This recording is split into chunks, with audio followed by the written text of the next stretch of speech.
everybody, and welcome to DC Fine Art. Today we're going to be doing a flamingo in soft pastels. Now, I did do on our weekly video, at least the last weekly video that I did, was of a soft little bunny, just kind of doing a warm-up with my pastels since I was jumping back into it, and it's been a little while since I worked with them.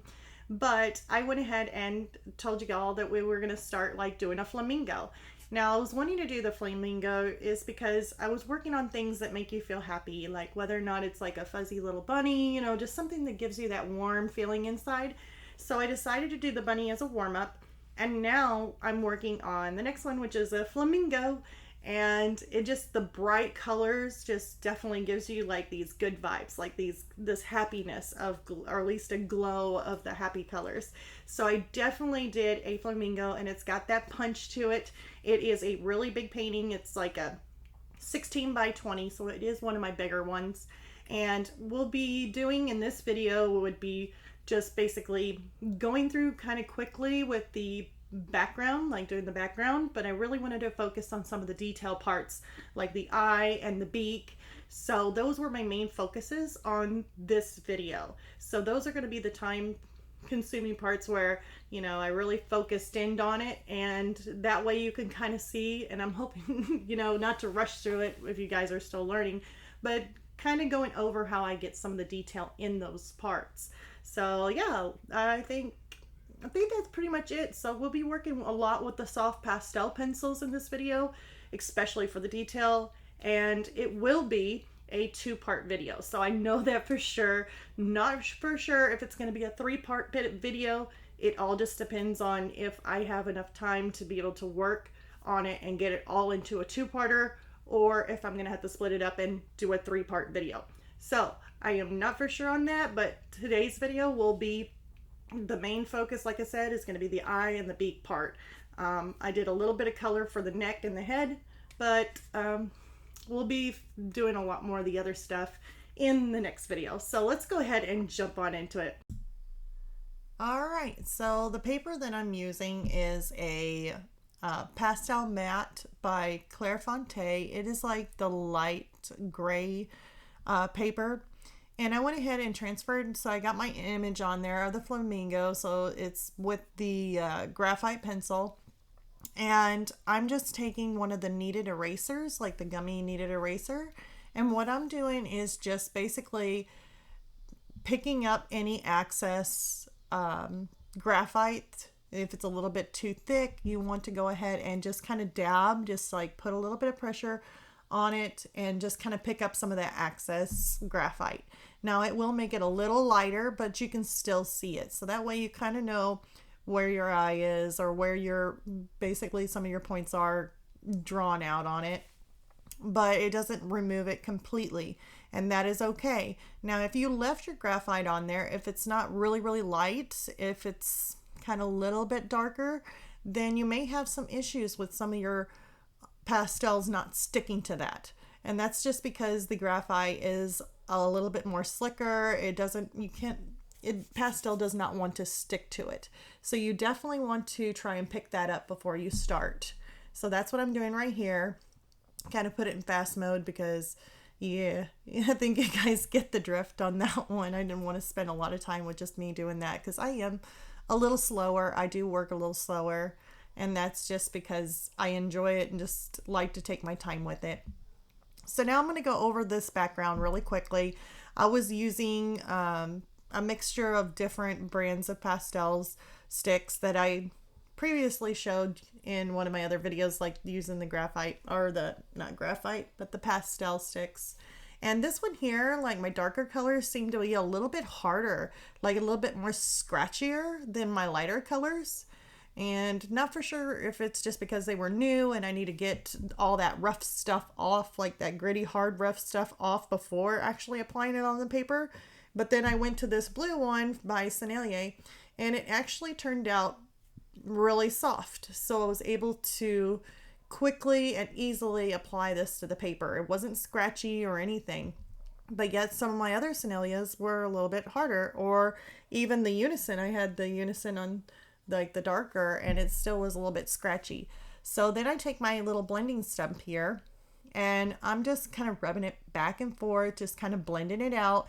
Now, of course, I had to use my blending stump on this because it was really, let's just say, hard and scratchy. So it was kind of harder to blend. So I used that just so that way I could basically push it into the paper. And I didn't push really, really hard, but I did blend to where it was blended out. And I will have to go back over this again. So this is something that just as long as I can get it kind of blended out, and if I need to darken it or go back over it again, I can do so. But whenever it comes to the softer part, like that lighter blue that was really soft, actually, I think the video kind of skipped back there for a moment. I guess I wanted to replay this. But anyways, as you can see here, I was just kind of blending it out with the blending stump. But as I come up to that lighter blue color, I will switch over to my soft tool.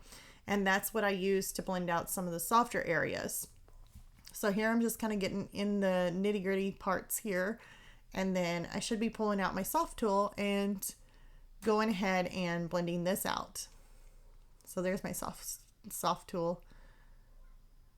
Can't believe I had a repeat in there. I don't know how that got in there, but sometimes this new stuff that I'm working with the recording part of it, I can miss something or accidentally duplicate something. So I have noticed I've done that and try to go back and change it, but that one I think I missed.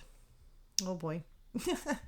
So anyways, here I'm just gently, I'm not really pushing really, really hard, but just enough to where I can blend it out, and then just kind of blend it out with that darker blue underneath. So I did it in stages, and here I am trying to adjust the camera and everything else. And then I'm going over with that darker part and just kind of going over with it too, but I'm bringing some of that blue down, that lighter blue down. And here I'm going to do the same thing. I'm just going to go over it nice and slowly, not, or at least, not real pushing down really hard, but just enough to where I can blend it out. Because I wanted to have a little bit more of a softer transition, so I had to add a little bit more of the dark pastel to it, and I used my soft tool for it. And now I'm coming in with some more darker colors, kind of making it look like a watery kind of effect in the background is what I was thinking. But I didn't want to put too much into the background because I really wanted my flamingo to be the main focus of this picture. So I just wanted it soft and subtle. Nothing too dramatic. And there's my lighter colors. We're kind of like a little bit of a water ripple. And I'll take my soft tool and I'll just kind of lightly, very lightly, I'm not pushing down hard, and I'm just kind of blending it out, just softening out just a little bit.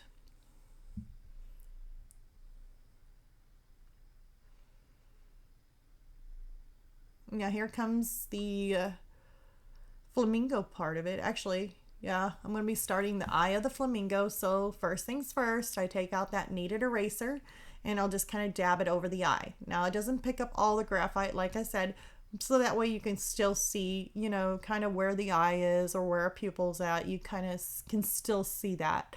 But I didn't, whenever I was doing my picture to where I actually put the graphite on there to see it, I don't put down all the detail. That's a little too much. I do that just by looking over at my reference photo and putting in the detail where it's needed. The only thing I really put down is maybe some darks to lights areas. Like I just make a mark to know where it's at roughly. And like the eye, if it's got some where the skin or whatever it is of the eye around the bird, kind of where it's at. I don't put down every little mark, every little wrinkle, nothing like that. Usually I leave that all out. So that way I can do that on my own when I'm looking at the reference photo. But here I got like these, I'm using majority for the eye is what I use is the Faber-Castell. I really love these pencils. These are one of my favorite pencils. Like I said in the last video, weekly video, it's just one of those things. I love the Faber-Castell.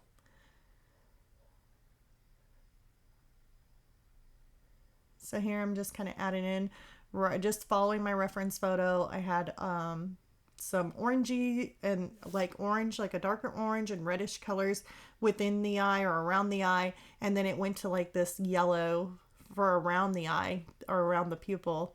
And I went ahead and put the yellow in, and I tried to get my darkest yellow, but then it still kind of looked a little bit too much yellow. So I did end up having to go back over it again. But I do this in stages. So I'll do a little bit of the dark around the eye. And that's like a little bit darker, like a darker orangey color. Just kind of getting that shape.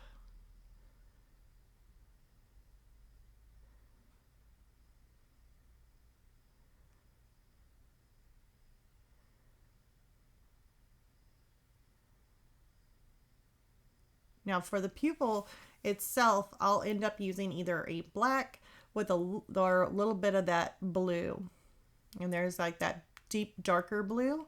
So I'll put that in there, but then I'll put some black over it, but not covering up completely the blue. I'll leave a little bit of that kind of showing just to give it a little bit more depth. I just didn't go in with straight black on this one.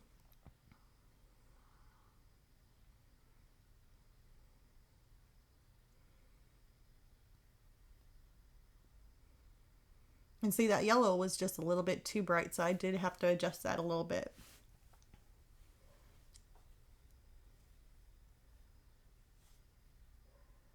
Now I'm taking my little bitty blending stump and just kind of going around the outside of the eye and just kind of slowly and just barely just blending out a little bit of around the eye just to kind of soften it a little bit.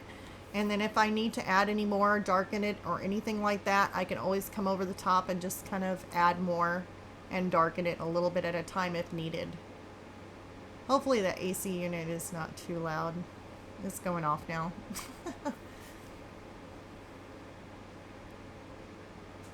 It will end up going away.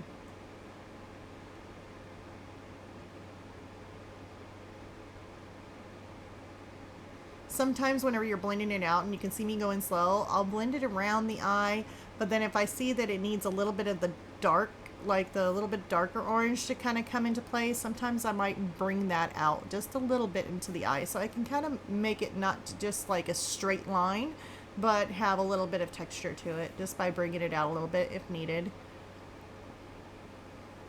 Kind of blending out that yellow, but trying to get as close as I can to the pupil, but I don't want to touch it because if you end up touching that pupil and it has that black and that blue in there, it could end up getting into your yellow and making green.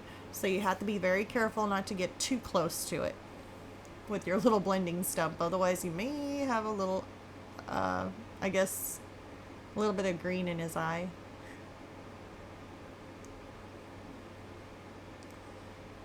Now all these colors that I was using, like for the flesh and all that around his little eye, they don't really have like a color on these pencils, which is kind of hard to, I guess and I did get told by one of my subscribers that, you know, it's very hard to be able to know what color you're picking up, especially if you're colorblind. And I did not think of that at all. And it just opened up my eyes completely. I was like, oh my gosh, I totally understand. For all you folks that, you know, are colorblind, it is really hard to understand which color is which. And so now I'm up here and I will never forget that. That actually touched me. It seriously made me rethink everything. So I am very happy that this subscriber told me. I mean, it definitely helped me out in understanding a lot more and brightening up, you know, my thoughts on things.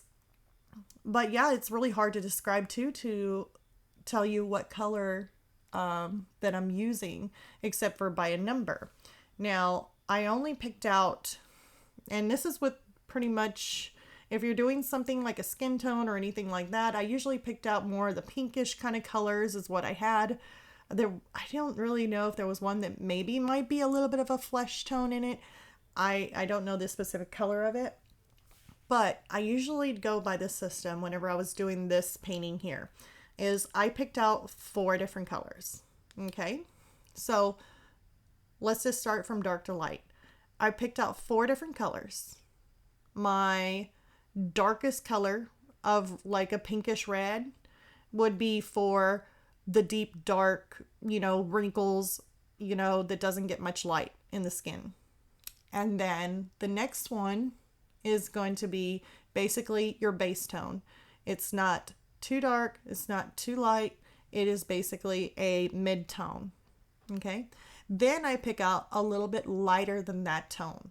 And that's so that way I can kind of lighten it.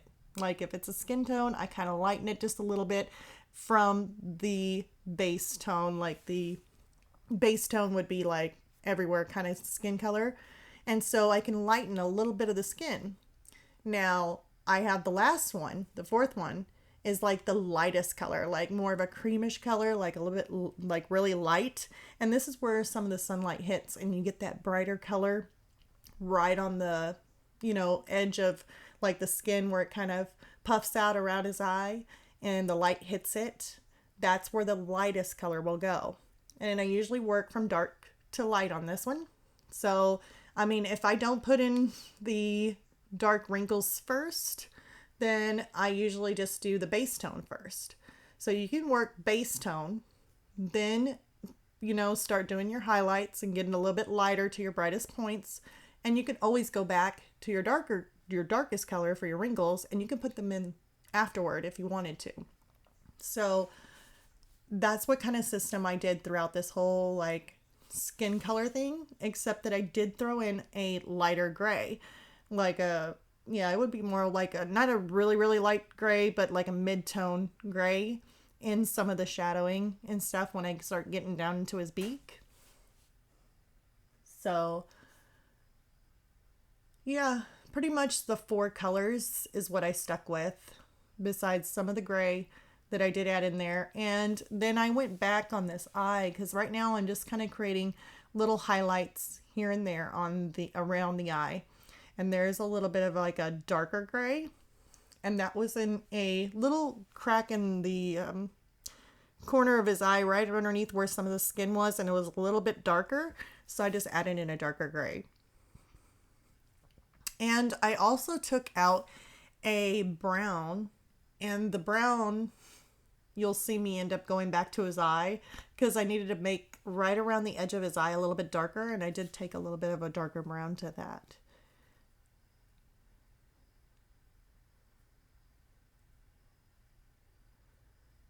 So here's more of my darker red that just kind of outlines the eye, like kind of like a little wrinkle that's a little bit darker. Is what I did right there. And there's my mid-tone. And I'll come in there and fill it in.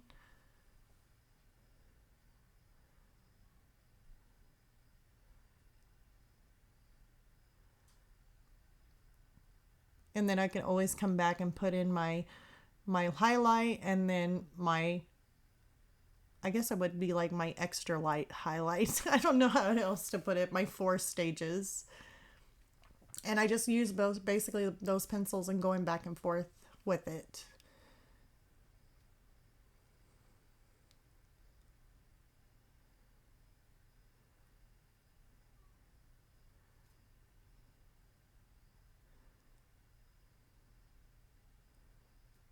So that's the darker of the colors.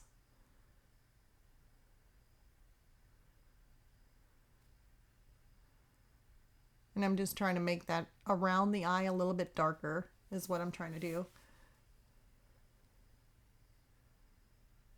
And it's around the inside of the eye, like right around the his eyeball there, and then around the outside.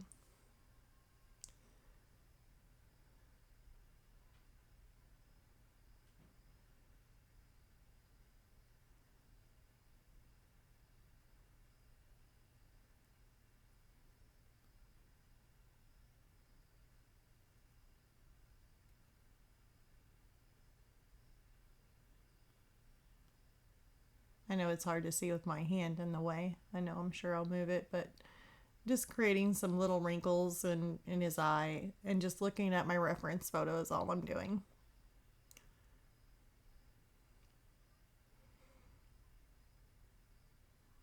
And see that yellow is still a little bit yellow. Now here's whenever I was like, okay, I need to make this a little bit darker. So I came in with like a darker brown and went up and around his eye and where I needed the darkest.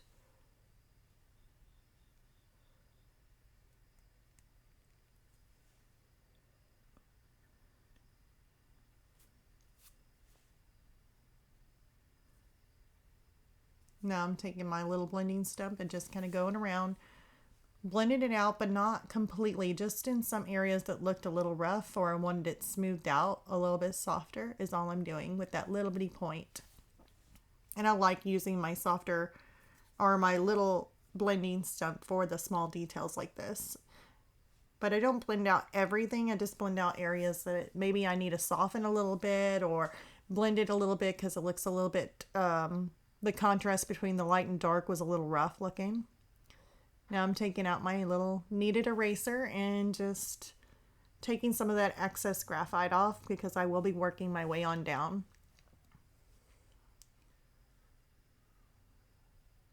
Now here is where I decided to go ahead and make the eye around the eye a little bit darker. So I went back over some of that yellow just to kind of tone it down a little bit with it was kind of like the tip of the pastel pencil on the Faber-Castell is so much different looking than the tip or the core of the pastel. So it made me look a little bit darker on that part, but whenever you look at it, it's more like a yellow, but a darker yellow, even though it looks like it was an orange on the top. So there's kind of some contrast between those.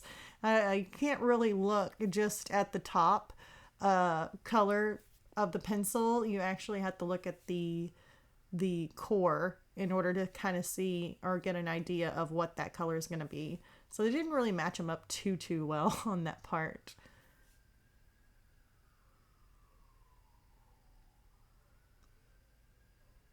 So here I'm just kind of darkening it up around it a little bit more.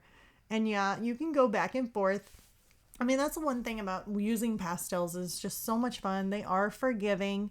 And it's so much easy to just go back in there and just rework it if you need to, or add a little bit more dark colors to it, or you know, you can really go back in and kind of go back and forth with it.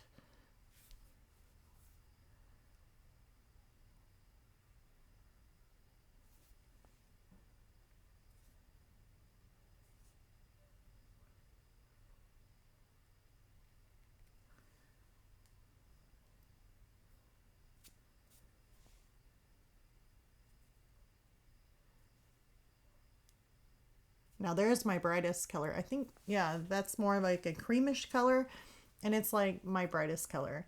So I use that just to kind of go over some of the areas that maybe need a little bit more highlight to it, and I'll use that pencil.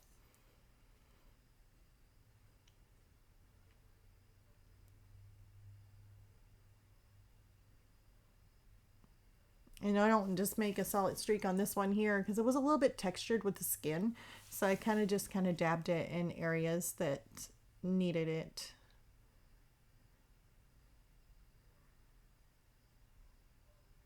Still working on making that a little bit darker around the eye. So using my darker reddish color there.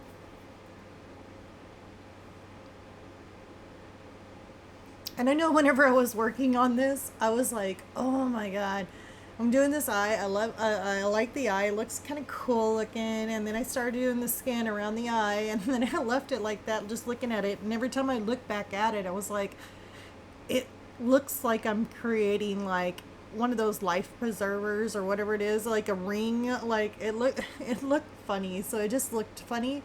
And I kept on telling myself, just ignore it. Don't, think about it. Because as I start working on the rest of the painting and adding in like that pink, which is right there, I got some more of those Diane Townsend, I think it's Diane Townsend Taranges. I went ahead and ordered me a few more colors that I thought I might need for this flamingo. And so I ordered them separately. So I got them individually where I pick out which ones I want. And oh, there we go. See that red and that white? I noticed that about those. They had a part of those Taranges actually had pigment that wasn't blended all the way in it, which is really weird. I mean, I know they use Well, obviously they use red and white in it. But I found out that way whenever I was using it, I'd have this really bright red come through, and then I had some white, and was kind of curious on what was going on. And when I looked at them, yeah, it had some pigment that wasn't completely blended in it. But here's the good thing about that. I was working on this flamingo, and he's got some like darker reddish kind of colors, or at least that pinkish dark color. He's got white in him, so whenever I did that, it kind of worked out for my benefit. It actually looked really nice. So just kind of strange to have that in there. And if you're not looking for something like that and you're wanting a straight out pink, you kind of got to be aware of using these, now that I know that they may have some pigment in there that isn't completely grounded up or mixed. So yeah, this one, the pink one, had a white and red pigment in it that wasn't mixed up. There, I'm kind of darkening it up a little bit. I got some more pink. I got different color pinks that I ordered, like light pink, and I did some bright pinks, and they were just different types of pink. It wasn't like a neon pink or anything that they had in there, but they had some different color pinks.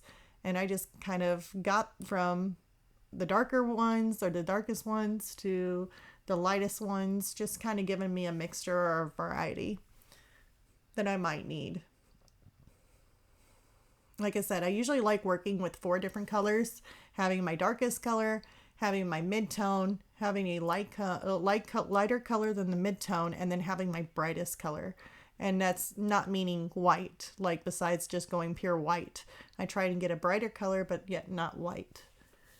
I don't want it that bright. Not unless I'm going drastic and I want that white in there, then I'll use it. So here we're coming back to the eye and the skin.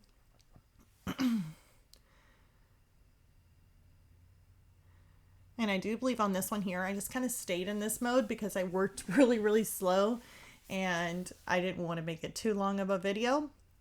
But basically, it's the same concept as I did with the eye. I used my darker pinkish color. I think it's like a peach. You never know. It looks like a peach or a pinkish color, reddish color, but it's more of a darker pink. I don't know.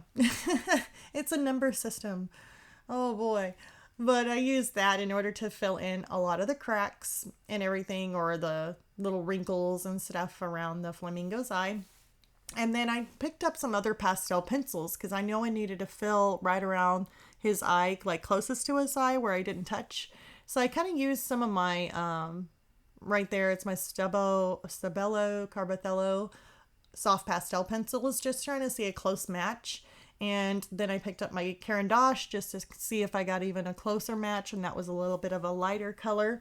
But I was able to find one that was close enough to where I can kind of fill in around the eye.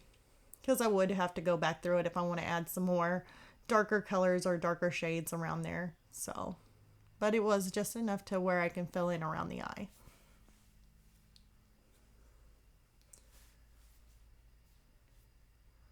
I think I only tried one Caran d'Ache out of this because I think there was only one color that looked closest to it. The Carbothello had some pinks in there that were really gorgeous, so they did a good job on that part, having some of those brighter colors. But other than that, I usually just stuck with my my Faber-Castell on this one.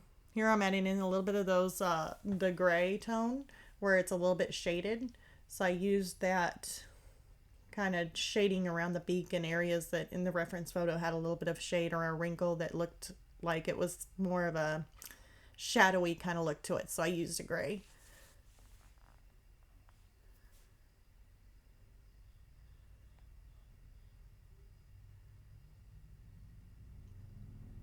Now I am using a lot of some of the mid-tone color, like I said, and the gray, kind of adding in those little wrinkles or those shadowy areas. And I went ahead and started to put those in some of the areas that I could see, like little wrinkles and stuff like that. So that way I got an idea where it was at when I came up to it with my mid-tone.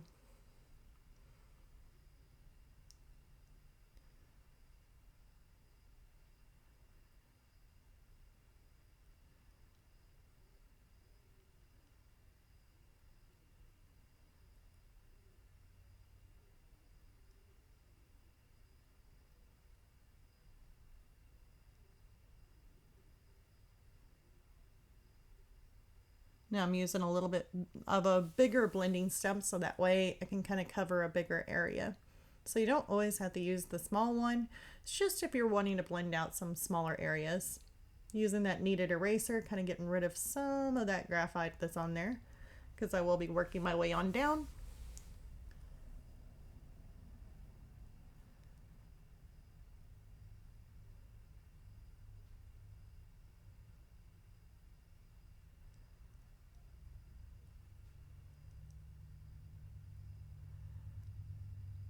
And I do believe this is like his little nose area.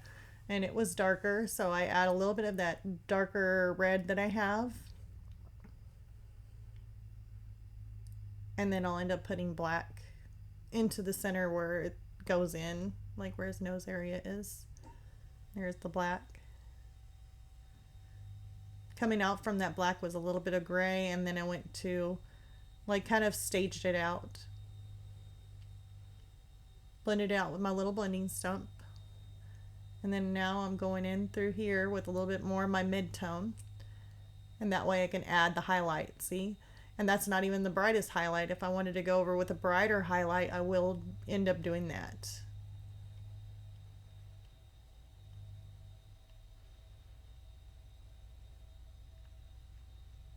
And see, that's how you do it. It's just, you know, you got your different stages there, but with working with this, working with a mid-tone, I know I can always go a little bit darker or I can go a little bit lighter.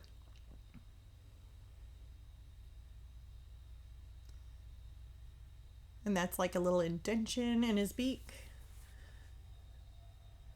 So I'm kind of adding in some of those peachy pink colors and kind of make it a little bit shadowy. And there's a little bit lighter of a mid-tone when I'm going in there. Making a little bit of a highlight and making that a little bit lighter.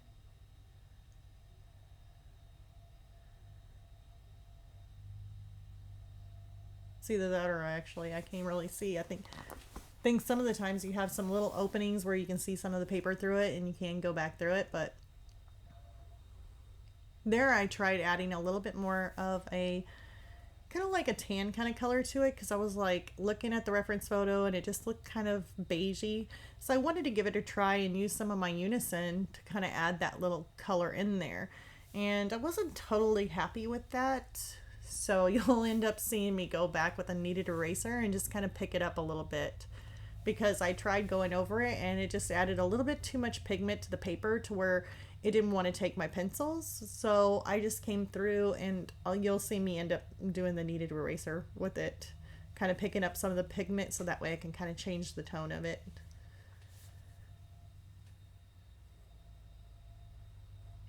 And there's his beak.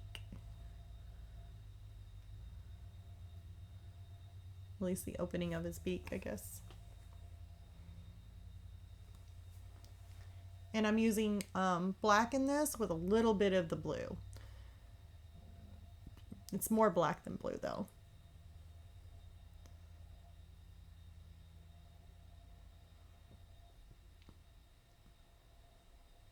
And there's some of my darker of my pink color.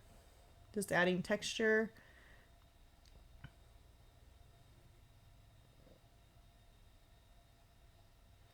And I do believe I picked that one up because that one was kind of a little bit darker, but it wasn't, I don't think that was like my dark burgundy looking, you know, like dark red. But it is my darker tone.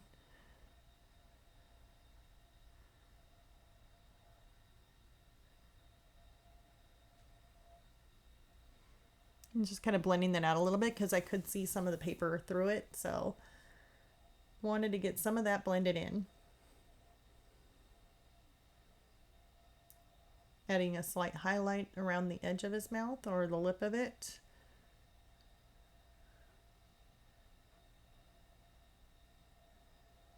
Or his beak. I guess it's not, well, I guess it could be his mouth / beak. It's a bird.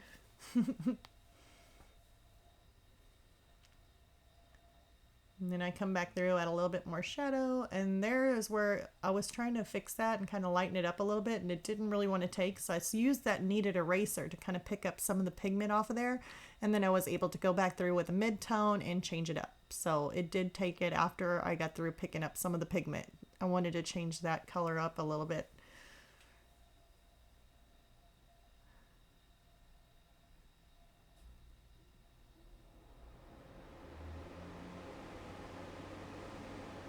And here I'm just adding some of my darks, and then I'll be adding some of the highlights to it. And that's the highlight part, not the brightest highlight, but some of the, like, I don't know how to put that, like the highlight, but not my brightest highlight, but just enough to where I'm putting it in and adding, it adds more texture basically to your painting. So its little wrinkles and stuff like that really do stand out when you add your you have your mid-tone and you're adding some little light highlight to it.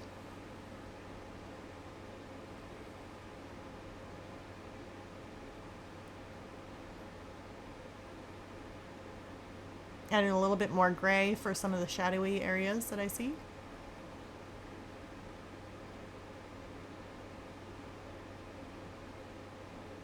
Okay, and now we're working our way on down.